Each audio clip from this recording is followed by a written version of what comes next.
কি রে মোনা, তোর কাছে 200 টাকার নোটটা কেমনে আসছে? আরে মা, আমি যখন টিউশন থেকে বাড়ি যাইতেছিলাম না, তখন আছে না রাস্তার মধ্যে এই 200 টাকার নোটটা ফইরা আসিল। এই লেগা এটা লইয়া আমি বাড়িতে আয়া পড়ছি। দেখ মোনা, রাস্তার ফইরা থাকা জিনিস কিন্তু বাড়িতে আনতে নাই। রাস্তার ভিতরে যদি কিছু পইরা থাকে বাড়িতে লই আইবি না কইলাম। দে টাকাটা দে আমার কাছে, টাকাটা বড় নিস না। আচ্ছা ঠিক আছে, নো।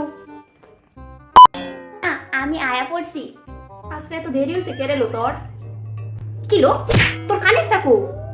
ও, এই কানেরটা আছে না রাস্তাত ফইরা গেছিল। আমি আছে না কানেরটা তুলতাম গেছি, এরপরে মনে পড়ছে যে তুমি তো কইছিলা রাস্তাত কিছু পড়লে এটা তুললে আমি বাড়ির যাতে না আনি, এই লেগা কানেরটা হ্যান হয়ে খাই ফুটছি। বেকলের করে বেকল, এটা বুদ্ধি নাই তোর মাথা?